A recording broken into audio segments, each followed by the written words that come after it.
क्रिकेटची लोकप्रियता आणि मराठी मनोरंजन विश्वाची झगमगाट यांचा अनोखा संगम सध्या सांगलीकरांना अनुभवायला मिळत आहे. सांगली क्रिकेट सेलिब्रिटी लीगच्या निमित्ताने अभिनेते प्रवीण तरडे, हार्दिक जोशी, नृत्यांगना गौतमी पाटील, प्रथमेश परब, गौरव मोरे यांच्यासह मराठी चित्रपट, मालिका आणि मनोरंजन क्षेत्रातील 50हून अधिक कलाकार क्रिकेटच्या मैदानावर उतरले असून चौकार, षटकार, झेल, धावबाद आणि अटीतटीच्या सामन्यांसह मैदानावर क्रिकेटचा थरार रंगत आहे. सांगलीकरांमध्ये उत्साह जाणवत आहे. विश्वजित कदम यांच्या पुढाकाराने दिनांक 15 व दिनांक 16 ऑगस्टला अभिजित कदम मेमोरियल फाउंडेशनच्या वतीने तसेच दैनिक जनप्रवास, विज्ञान माने स्टुडिओज आणि सचिनभाऊ कदम वेलफेअर फाउंडेशनच्या संयुक्त विद्यमाने भारती विद्यापीठ हॉस्पिटलच्या आच्छादित भव्य मैदानात प्रकाश झोतात विश्वजित मराठी सेलिब्रिटी क्रिकेट स्पर्धा सुरू आहेत. ज्येष्ठ अभिनेते प्रवीण तरडे, संजय जाधव, हार्दिक जोशी, शशांक केतकर, प्रथमेश परब, संतोष जुवेकर, क्षितिजा घोसाळकर, नृत्यांगना गौतमी पाटील, हास्यजत्रा फेम गौरव मोरे, शिवाली परब यांच्यासह 50हून अधिक कलाकार या लीगमध्ये उतरलेत. रुपेरी पडद्यावर आणि छोट्या पडद्यावर आपल्या अभिनयाने प्रेक्षकांची मने जिंकणारे कलाकार आता हातात बॅट आणि चेंडू घेऊन मैदानात आपले क्रिकेट कौशल्य दाखवत आहेत. कलाकारांच्या फलंदाजीला प्रेक्षकांकडून टाळ्यांचा कडकडाट मिळत असून प्रत्येक चौकार आणि षटकारानंतर मैदानातील वातावरण अधिकच उत्साहपूर्ण बनते.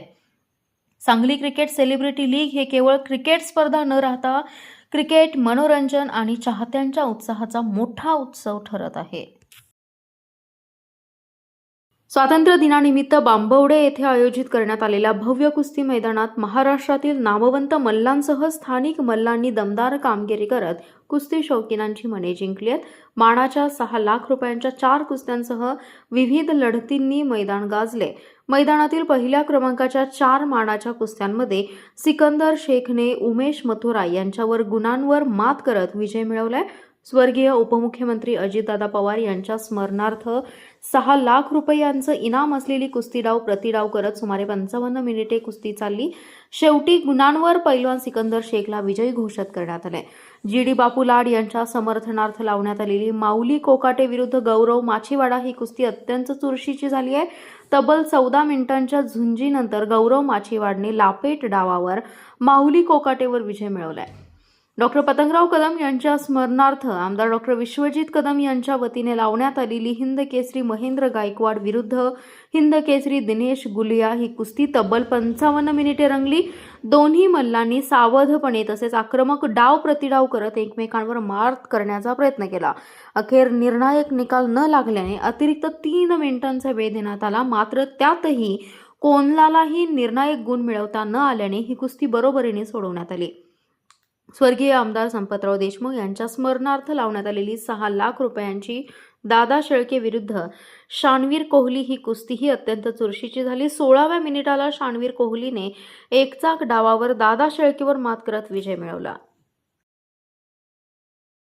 सांगलीच्या कुपवाडमध्ये घरासमोर कचरा टाकल्याच्या कारणावरून झालेल्या वादात खून झालेल्या महिलेच्या मुलीने आपल्या कुटुंबाला आरोपीकडून होणाऱ्या त्रासाचं कथन केलंय. आरोपी फरीद अब्दुल शेख हा आम्ही या भागात राहायला आल्यापासून त्रास देत होता.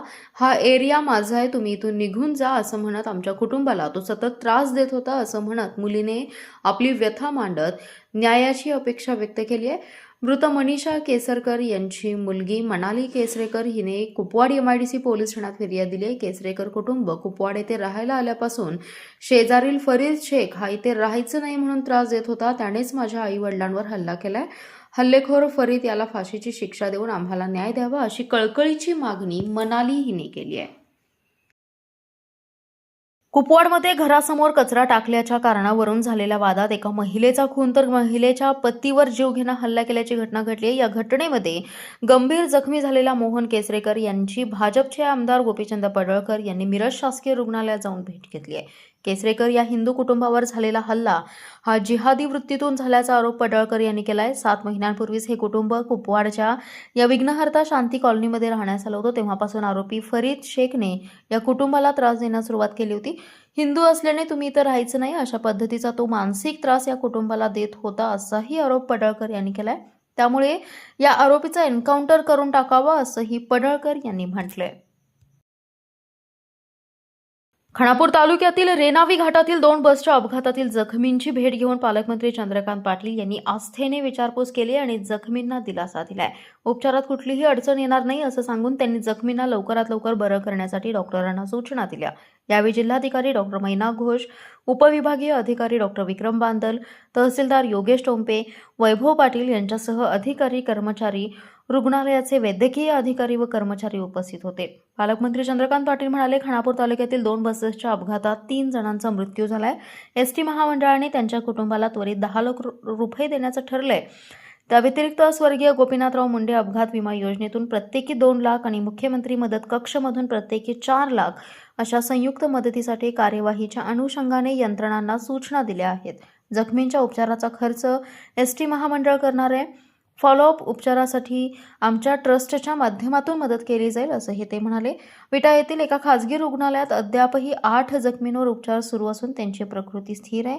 इतर 20 जखमींना उपचार करून डिस्चार्ज देण्यात आलाय.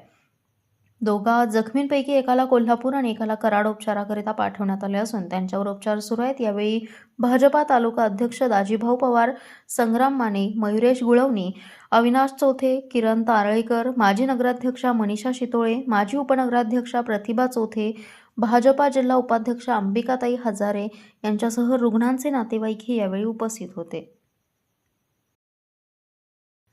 मिरज गांधी चौक पोलीस ठाण्याचे प्रभारी अधिकारी सहाय्यक पोलीस निरीक्षक संदीप रंगराव शिंदे यांनी त्यांच्या कर्तव्य कालावधीमध्ये अत्यंत उत्कृष्ट आणि चॅलेंजिंग कामे करून महाराष्ट्र पोलीस दलामध्ये त्यांची वेळोवेळी प्रतिमा उंचावल्याबद्दल केंद्र शासनाच्या वतीने उत्कृष्ट सेवा पदक जाहीर करण्यात आले.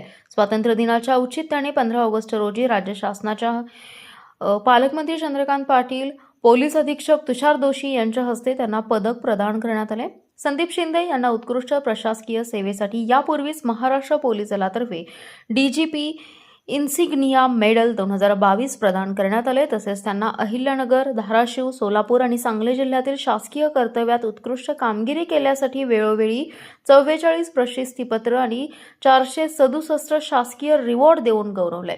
संदीप शिंदे यांना त्यांनी त्यांच्या सेवा कालावधीमध्ये केलेल्या निष्कलंकित, प्रामाणिक आणि कार्यक्षम सेवेची दखल घेतली. अशा प्रकारचा उत्कृष्ट सर्व्हिस ट्रॅक रेकॉर्ड असलेले संदीप शिंदे यांचा गौरव शासनाने केलाय. संदीप शिंदे यांनी MPSC 2013 बॅचला राज्यामध्ये प्रथम क्रमांक पटकावत त्यांची जिद्द, चिकाटी आणि हुशारीची छटा दाखवून दिली आहे. तसेच त्यांनी नाशिक येथील पोलीस अधिकारी ट्रेनिंग सेंटर येथे अतिशय खडतर प्रशिक्षणादरम्यान अथक परिश्रम घेऊन अंतिम प्रशिक्षण परीक्षेमध्ये गोल्ड मेडल सोबत स्वर्गीय यशवंतराव चव्हाण गोल्ड कप पटकावत मानाची चांदीच्या तलवारीचे ते मानकरी ठरलेत. संदीप शिंदे यांनी सांगली जिल्ह्याचे नावास लौकिक मिळवून दिलेलं आहे. जत तालुक्यातील शेतकरी, महिला, कामगार, युवक आणि सर्वसामान्य नागरिकांच्या विविध प्रलंबित प्रश्नांकडे शासनाचं लक्ष वेधण्यासाठी मार्क्सवादी कम्युनिस्ट पक्षाच्या वतीने आज डफळापूर ते जत लाँग मार्च काढण्यात आला. या लाँग मार्चमध्ये जत तालुक्यातील विविध मूलभूत प्रश्नांबाबत जोरदार मागण्या करण्यात आल्या. जतचे ऐतिहासिक नाव बदलण्यात येऊ नये, तालुक्यातील साठवण तलाव भरून द्यावेत, लाडकी बहीण योजनेतून तांत्रिक कारणांमुळे वगळलेल्या पात्र महिलांना पुन्हा लाभ द्यावा, नियमित कर्जफेड करणाऱ्या शेतकऱ्यांना 2 लाखांचा लाभ द्यावा, स्मार्ट मीटरची सक्ती करू नये, ग्रामीण भागातील रात्रीचा वीज पुरवठा सुरळीत ठेवावा या मागण्या करण्यात आल्या.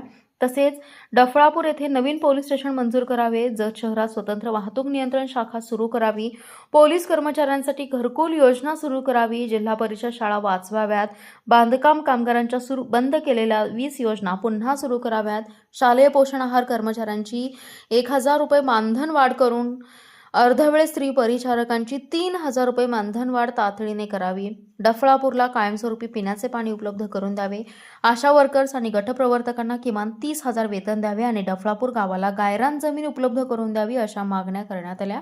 यावेळी मार्क्सवादी कम्युनिस्ट पक्षाचे कार्यकर्ते आणि नागरिक मोठ्या संख्येने उपस्थित होते.